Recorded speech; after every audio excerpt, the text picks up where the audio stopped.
నమస్తే, నేను Keshav. Welcome to Suman TV. Amaravati భవిష్యత్ రాజధాని ఏ విధంగా ఉండబోతుంది, భవిష్యత్ తరాలకి ఇది ఎలాంటి అద్భుత నగరం కాబోతుంది తెలుసుకునే ప్రయత్నం చేద్దాం. నాతో పాటు కమిషనర్ కన్నబాబు గారు ఉన్నారు. కన్నబాబు గారు నమస్తే. నమస్తే అండి. అమరావతి అనగానే ఒక ఎమోషన్ కనెక్ట్ అయింది. సో ప్రపంచం మొత్తం వెయిట్ చేస్తుంది, ఎలాంటి నగరాన్ని నిర్మించబోతున్నారు. చాలా చర్చ జరుగుతుంది అమరావతి చుట్టూ. సో ఎలా ఉంది 18 నెలల ప్రస్థానం? మీరు అన్నట్టుగా ఇది ఏంటంటే ఈ అమరావతి క్యాపిటల్ సిటీ నిర్మాణంలో భాగస్వామి అయినందుకు నేను కూడా చాలా సంతోషిస్తున్నాను. సో ముఖ్యంగా ఏంటంటే ఈ అమరావతి నగరం అనేటువంటి దృష్టిలో పెట్టుకుంటే కనుక ఇది ఈ సిటీగా రావడానికి ముఖ్య కారకులు రైతులండి. వాళ్ళ భాగస్వాములు లేనిదే ఈ రకమైనటువంటి అమరావతి నగరం నిర్మించడం అనేది సాధ్యం కాదు. అంటే ప్రపంచంలోని ఎక్కడా లేని విధంగా రైతులకి అసలు భూ సమీకరణ మీద ఎటువంటి అవగాహన లేనప్పుడు, అలాగే ఇక్కడ ఉన్నటువంటి భూ సారాన్ని కానీ ప్రొడక్టివిటీని కానీ లేకపోతే రైతులు భూమితో ఏ రకంగా అటాచ్ అయిపోతారు ఎమోషనల్ గాని దృష్టిలో పెట్టుకుని మాట్లాడితే అతి తక్కువ కాలంలోనే ఒక 35,000 ఎకరాల పైచిలకు పూల్ చేశారంటే అది బేసికలీ ఏంటంటే క్రెడిబిలిటీ ద హానరబుల్ సీఎం గారు. అందరికీ కూడా ఈ యొక్క ఉపయోగాలు ఏంటి, మంచి ఎలా జరగబోతుంది, ఏ రకంగా దీనివల్ల ప్రయోజనాలు ఉంటాయి అనేటువంటి క్లారిటీతో తీసుకెళ్ళడం వల్ల ఇది సాధ్యమైంది. సో ముఖ్యంగా ఏంటంటే అందుకనే అంటారు ఇప్పుడు కూడా సీఎం గారు పార్ట్నర్స్ ఇన్ ప్రోగ్రెస్ అంటారు ఎవరిని, రైతుల్ని. నెక్స్ట్ ఈజ్ దీని మీద ఏ రకమైనటువంటి మంచి నిర్మాణం చేయాలి సో దట్ రానున్న కాలంలో ఇది మర్చిపోలేని విధంగా ఒక మంచి మహానగరంగా నిర్మించాలనేటువంటిది ఒక మంచి సంకల్పం. ఈరోజు కొన్ని నగరాలు చూసుకుంటే గురుగాం కానీ ఇంకోటి కానీ తక్కువ టైంలో బాగా డెవలప్ అయినాయి. బట్ బేసికల్గా ఎకనామికల్ కూడా చాలా ప్రాస్పరస్ అయినటువంటి ప్లేస్. బట్ సుస్థిరత అంటే సస్టైనబిలిటీ పాయింట్ ఆఫ్ వ్యూ చూసుకుంటే కనుక చాలా మంది అక్కడి నుంచి బయటకు వచ్చే ప్రయత్నాలు చేసే పరిస్థితి ఉంది. సో అందుకనే ఆనరబుల్ సీఎం గారు ముందు నుంచి చెప్తుంది ఏంటంటే మనం సిటీ నిర్మిస్తున్నాం అంటే కనుక ఏదో నిర్మాణం చేయడం కాదు, ఇక్కడ నిర్మాణం చేయడం వల్ల ఒక క్వాలిటీ ఆఫ్ లివింగ్కి నాంది పలకాలి. ఒక గ్లోబల్ స్టాండర్డ్స్తో దాన్ని ఒక లివబుల్ ఇంక్లూజివ్ సిటీగా చేయగలిగినప్పుడు అది రానున్న రోజుల్లో ఇక్కడ నివసిస్తున్నటువంటి అందరికీ కూడా ఉపయోగకరంగా ఉంటాడని ఒక ఉద్దేశం.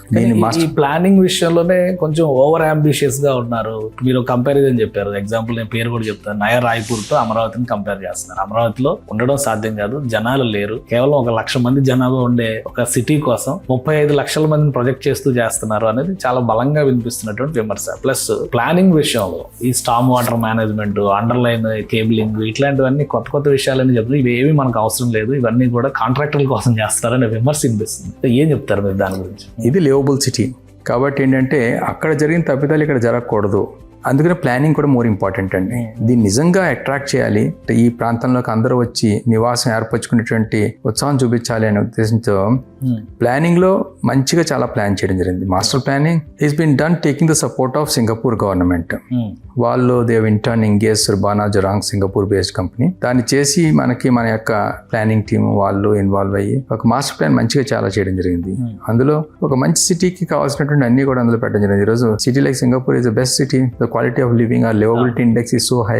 మనం మళ్ళీ రీవిజిట్ చేయకుండా వాళ్ళకున్న ఎక్స్పీరియన్స్ దృష్టిలో పెట్టుకుని దాన్ని బేస్ చేసుకుని ఈ మాస్టర్ ప్లానింగ్ చేయడం జరిగింది. సో ఆ మాస్టర్ ప్లానింగ్ ఏదైతే చేశారో దాన్ని ఇంకా మనం రెస్పెక్ట్ చేస్తూ ముందు తీసుకెళ్ళడం జరుగుతుంది. సింగపూర్ ఎక్స్పీరియన్స్ మాకు అవసరం లేదు, మలేషియా ఎక్స్పీరియన్స్ మాకు అవసరం లేదు, అసలు ఫారిన్ ఎక్స్పీరియన్సే అవసరం లేదు. ఇండియాలో జరుగుతున్నటువంటి ఇండియన్ సైకీని అర్థం చేసుకుని ఇక్కడ అర్బన్ డైనమిక్స్ ని ఉద్దేశంలో పెట్టుకుని ప్రణాళిక చేయాలి. అది మాత్రం మిస్ అయింది అమరావతిలో అంటున్నారు. వద్దు అంటే మనకేంటంటే క్వాలిటీ ఆఫ్ లివింగ్ చాలా ఇంపార్టెంట్ అండి.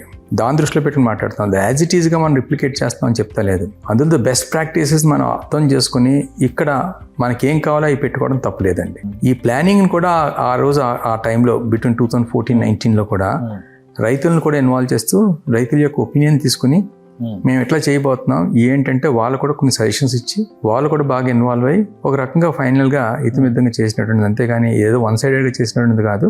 ఆ భాగస్వామ్యం రైతులను కానీ అదర్ స్టేక్ హోల్డర్స్ కూడా ఇందులో ఇన్వాల్వ్ చేస్తూ చేసినటువంటిది. కాబట్టి మన కంటెస్ట్ కి మనకి ఏం కావాలి. సో ఈ రోజు మనం రైతులను అడిగితే కానీ చాలా మంది రైతులు చెప్తారు మా గైడ్ లైన్స్ ఆ రకంగా ఉండాలి, మా సిటీ బాగుండాలి, మేము కట్టుకునే ఇల్లు అంతా మేము ఏదో పల్లెటూరులో మేము ఇప్పుడు కట్టుకున్నట్టుగా లేకపోతే ఒక చిన్న మున్సిపాలిటీలో కట్టుకున్నట్టు కాదు. మీరు ఏదైతే గైడ్ లైన్స్ అనుకున్నారో ఆ గైడ్ లైన్స్ రకం పెడితేనే మన క్యాపిటల్ సిటీ చూడడానికి అందంగా ఉంటుంది. ఏదైతే ఉద్దేశంతో మనం ఇది పెట్టుకోవడం జరుగుతుందో ఆ ఉద్దేశం నెరవేరుతుందని మాకన్నా ఎక్కువగా బలంగా రైతులు చెప్తారు. Okay, already land in hand, already planning అయిపోయింది, కొంత వర్క్ ఎగ్జిక్యూషన్ జరుగుతుంది. రైతులు కొంతమంది అసంతృప్తితో ఉన్నారు, అనుకున్నంత వేగంగా జరగట్లేదు ఈ ప్రక్రియ అనేది ఒక విమర్శ వినిపిస్తుంది. ఈ మధ్య మిమ్మల్ని కూడా టార్గెట్ చేస్తూ కొన్ని మీడియాస్ లో వచ్చినాయి. రైతులు మేజర్ పర్సంటేజ్ హ్యాపీగా ఉన్నారా? పర్సంటేజ్ ఇన్ టర్మ్స్ అంటే బేసికల్గా ఏంటంటే హ్యూమన్ సైకాలజీ ఇస్ సచ్ నేను సాటిస్ఫై అయితే కనుక నేను మాట్లాడడానికి బయటికి రాను, ఎందుకంటే నేను ఐఎమ్ హ్యాపీ. బట్ జెన్యున్గా కొంతమంది రైతులు ఎందుకంటే ల్యాండ్ ఇచ్చారు, సాక్రిఫైస్ చేశారు, చాలా కాలం వెయిట్ చేసే పరిస్థితి ఉంది. సో డెఫినెట్గా నేను ల్యాండ్ ఇచ్చిన తర్వాత నాకంటూ కొన్ని ఎక్స్పెక్టేషన్స్ ఉంటాయి, నేను ఎంతకాలం వెయిట్ చేయాలి కొన్ని విషయాలు వచ్చేటప్పటికనేసి. సో కొన్ని వాళ్ళకి ఏంటంటే ల్యాండ్కి సంబంధించింది ఇచ్చాను, నాకు కావాల్సినట్టుగా నాకు లాటరీలో ప్లాట్ దొరకకపోతే కనుక డెఫినెట్గా నాకు కొద్దిగా ప్రాబ్లం ఉంటుంది. రెండు, నేను కూడా నాకు కొంత ఎంటైటిల్మెంట్ ఉంది, నాకు అది రాలేదు కాబట్టి నాకు వస్తే బాగుంటుంది అంతే.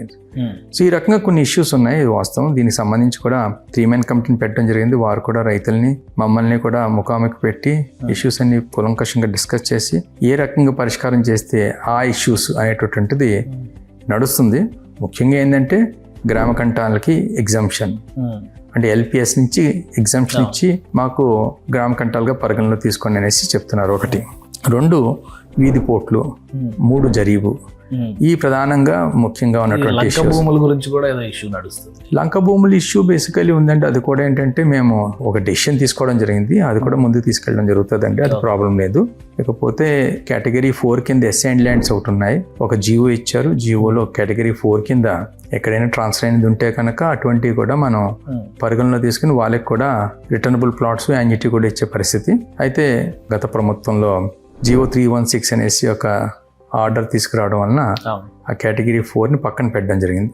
దాని మీద పూర్తిగా అది కోర్టులో కూడా కేసు ఉంది కాబట్టి ఏజీ గారి యొక్క ఒపీనియన్ దృష్టిలో పెట్టుకుని కోర్టులో ఫైల్ చేసి మేము ఉన్నటువంటి దాన్ని కోర్టులోని కేసుని అడ్రస్ చేస్తూ తర్వాత ఏ రకంగా ఆర్డర్ తీసుకోవాలంటే ఇప్పుడు ప్రస్తుతం నడుస్తుంది అది. దానికి కూడా రానున్న కాలంలో త్వరితగతిలోనే సొల్యూషన్ వస్తుంది. చాలా ఇష్యూస్ సార్ట్ అవుట్ చేయట్లేదు, టైం టేకింగ్ అవుతుంది, ఆ ప్రెషర్ మాకు ఎక్కువ అవుతుంది, 10 ఏళ్ళు అయిపోయింది, ఈ ఆవేదన వ్యక్తం చేస్తారు. అలాంటి రైతుల కోసం మీరు ఏం చెప్తారు? ఇంకోటి ఏంటంటే అసలు సిఆర్డి ఆఫీసర్స్ రీచ్ అవ్వడం చాలా కష్టంగా ఉందన్న, నిజమేనా అది? ఐ థింక్ నేనైతే అది కాదు, అది వాస్తవం కాదంటే నాకు నేను ఏదో చెప్పుకున్నట్టు ఉంటుంది. బట్ బేసికలీ ఏంటంటే నేను I give quality time to the rights. ఎవరు పెద్దవాళ్ళు వచ్చినా చిన్నవాళ్ళు వచ్చినా సరే ఖచ్చితంగా ఏదైనా మీటింగుల్లో ఉండి, ఎందుకంటే వాళ్ళు ఏ టైం అని ఫలానా టైంకి రండి మీరు చెప్పండి అని కూడా చెప్తలేదు. ఏ టైం వచ్చినా మార్నింగ్ 9:30 నుంచి నైట్ 10 దాకా కూడా వస్తే కానీ నేను రిసీవ్ చేసుకోవడం రెడీగా ఉన్నాను. అది ఎక్స్పీరియన్స్ కూడా వరకు వర్క్ చేసే అంటే మాకు ఉన్న ఈ క్యాపిటల్ సిటీ నిర్మాణం అంటే కనుక ఏదో రొటీన్ గా జరిగే కార్యక్రమం కాదండి. We have to be out and out involved into it. So రైతులు వచ్చినప్పుడు మటు మేము క్వాలిటీ టైం ఇస్తాం. రైతులు మాకు ఇంపార్టెంట్. అది నేను ఏదో ముఖస్థుతి కోసం చెప్తుంది కాదు, ఏదో నోటి మాటగా చెప్తుంది కాదు. We're committed to that.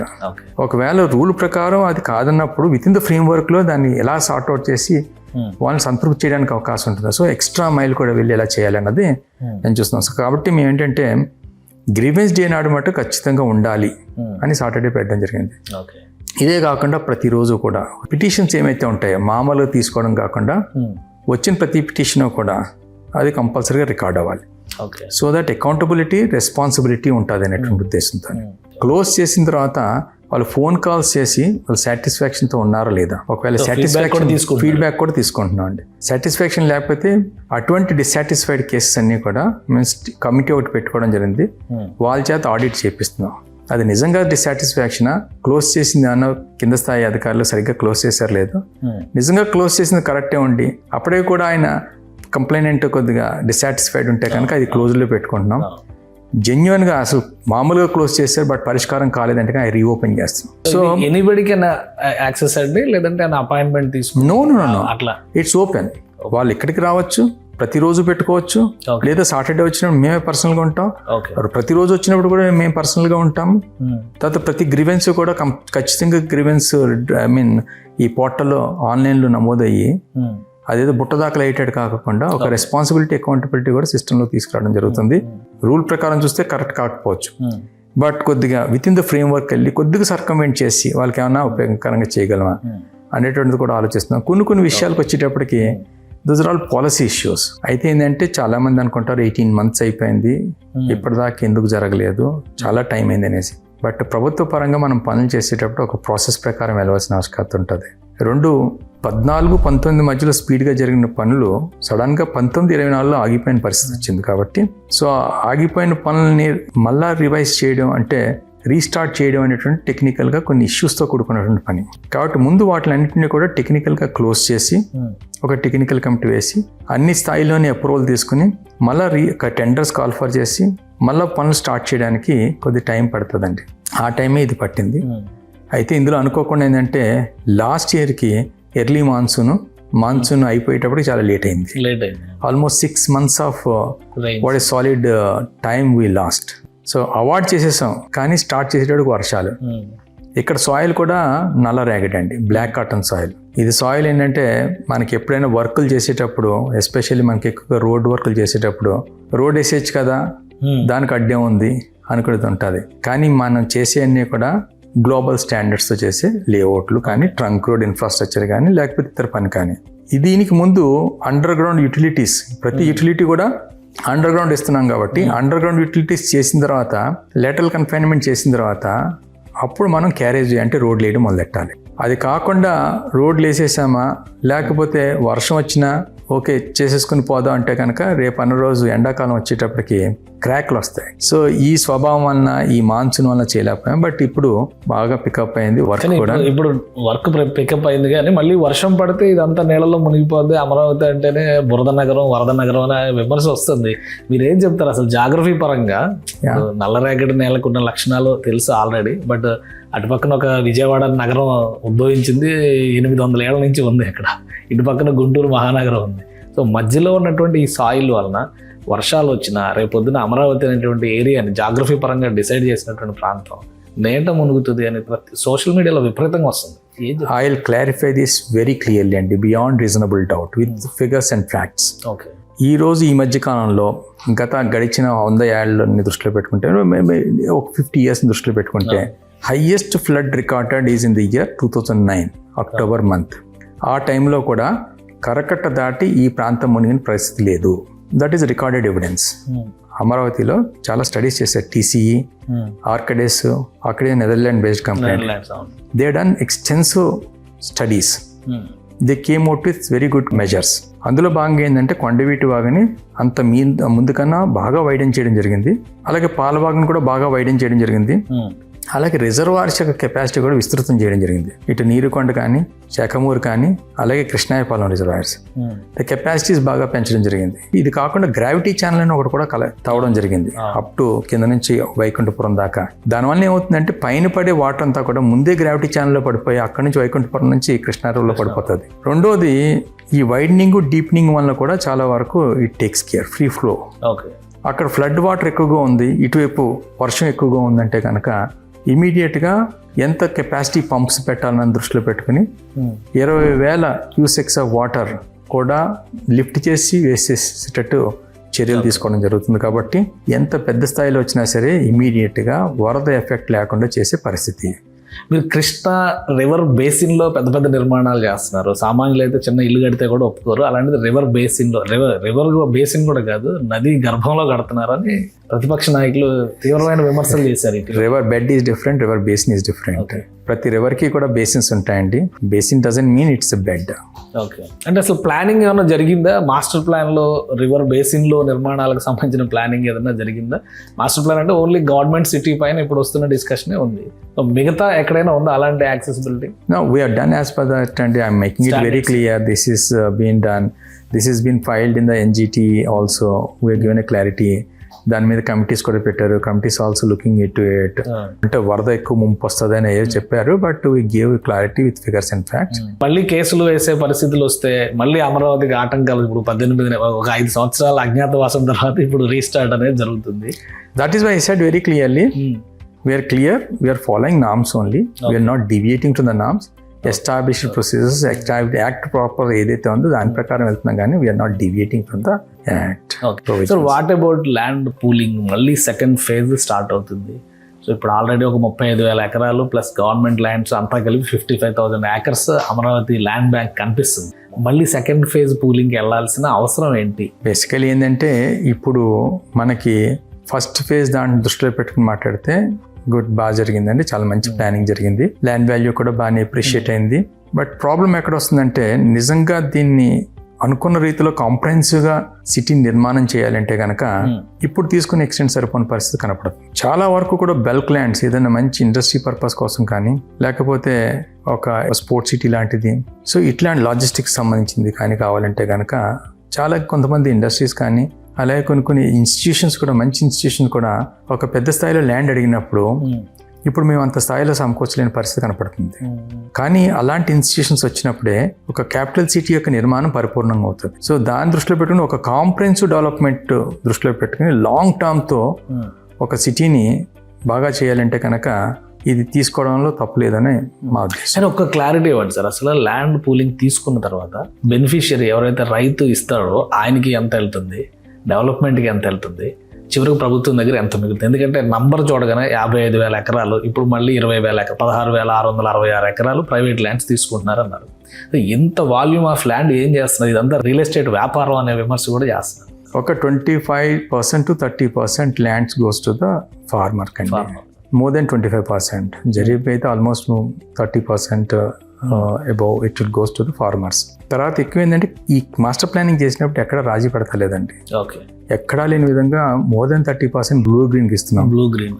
Apart from that there are other facilities, utilities, amenities, దీనికి కూడా ఎక్కడా రాజీ పడకుండా లార్జ్ స్కేల్లో టేకప్ చేయడం జరుగుతుంది. కాబట్టి మిగిలింది ఏంటి అంటే కనుక it can be what is that maybe 15 to 20% maybe there with it. So second phase land pooling లో మీకు ఎలాంటి ప్రశ్నలు వస్తున్నాయి? మాకు మీడియాకు వస్తున్న రిపోర్ట్ అయితే అందరూ అడుగుతున్న ఒకే ఒక ప్రశ్న, రాజధాని ఇదే అని మీరు భరోసా ఇస్తారా, గెజిట్ ఇస్తారా, చట్టబద్ధత కల్పిస్తారా? ఈ ప్రశ్న అడుగుతున్నారు. ఎఫర్ట్స్ ఆర్ ఆన్ అండి. ఐ థింక్ ప్రభుత్వం కూడా దాని వైపు చర్యలు తీసుకోవడం జరుగుతుంది. సో త్వరలోనే మంచి వార్త మనం వింటామని అనుకుంటున్నాను. తప్పకుండా సార్. ఇంకా 2 ప్రశ్నలు ఉన్నాయి సార్ ఫండింగ్కి సంబంధించి. 1,00,000 కోట్లు తెచ్చి ఒకే దగ్గర పెట్టేస్తున్నారు, అమరావతి అమరావతి అని బలమైన విమర్శ. అది నిజంగా అమరావతి మీదే అంత పెడుతున్నారా? మిగతా ప్రాంతాల అభివృద్ధికి అమరావతి ఒక ఆటంకంగా, ప్రతిబంధకంగా మారుతుందా? అడ్మినిస్ట్రేషన్లో మీరేం చెప్తారు? So right from the day one Honorable CM is saying one thing. This Amaravati capital city is a self-financed capital city. Which means that budget మీద డ్రాగ్ అనేటువంటి లేకుండా ఏదైతే మనం ల్యాండ్ కిట్టీకి వచ్చిందో దాన్ని మనం మానిటైజ్ చేసుకుంటూ ఈ అమరావతి క్యాపిటల్ సిటీని నిర్మించాలనేటువంటి ఒక ఉద్దేశం. That's innovative way of doing things. కొత్తగా ఒక రెవెన్యూని తీసుకురావడం అంటే ఒక స్టేట్ యొక్క జీడిపిని నెక్స్ట్ లెవెల్ తీసుకెళ్ళడం అన్నది ఈ రకమైన చర్యలు తీసుకోకుండా కన్వెన్షనల్గా పోతే అయ్యే పరిస్థితి కాదండి. 1, 2 లక్ష కోట్లు అంటున్నారు. 1,00,000 కోట్లు ఏమీ అప్పులు చేసి తీసుకొచ్చే పరిస్థితి కాదు. అందులో కొంతవరకు ఫైనాన్సింగ్ ద్వారా ఫైనాన్సెస్ రైజ్ చేసి క్యాపిటల్ సిటీ నిర్మాణం చేయాలి. అది కూడా మనకి ఏదైతే ల్యాండ్స్ ఉన్నాయో దాన్ని ఒక మంచి ఇన్స్ట్రుమెంట్గా వాడుకుంటూ రేపు రీపేమెంట్ కూడా ఈ ల్యాండ్స్నే అవసరమైతే అప్రోప్రియట్ టైంలో పారదర్శకంగా డిస్పోజ్ చేస్తూ దాని మీద వచ్చే రెవెన్యూస్ని మనం రీపేమెంట్కి ఉపయోగించుకోవాలని ఒక స్ట్రాటజీ. దీనికి సంబంధించి క్యాష్ ఫ్లోస్ కానీ లేకపోతే ఫైనాన్స్ మోడలింగ్ అన్నీ కూడా చేసుకుని బ్యాంకుల ముందుకు వెళ్ళడం జరిగింది. సో ఇప్పటి వరకు మనకి వరల్డ్ బ్యాంక్ నుంచి, ADB నుంచి 15,000 కోట్లు రావడం జరిగింది. అందులో గవర్నమెంట్ ఆఫ్ ఇండియాది 10% వాళ్ళే గ్రాంట్గా ఇవ్వడం జరిగింది. ఇది కాకుండా హడ్కో నుంచి ఒక 11,000 కోట్లు, అలాగే ఈ మధ్యకాలంలో నాఫిడ్, నబార్డ్ నుంచి చెరొక 7,500 crores రావడం జరిగిందండి. అంటే ఇప్పుడు మీరు టేకప్ చేసిన ప్రాజెక్ట్స్ వేటికి కూడా షార్టేజ్ ఆఫ్ ఫండ్స్ అనేటువంటి క్వశ్చన్ రైజ్ కాదు.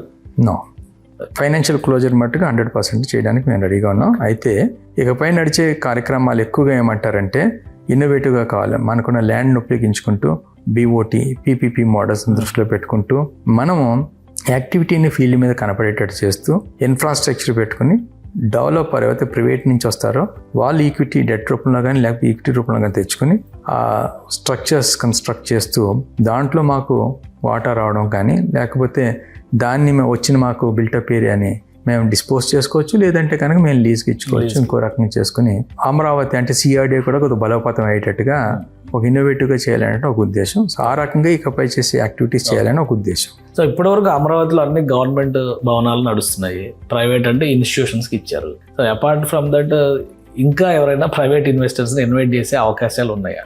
వెరీ మచ్ అండి. మేము ఇన్వైట్ చేసాం, మొన్న RFPs ఫ్లోట్ చేసాం, దానికి రెస్పాన్స్ కూడా బాగా వచ్చింది.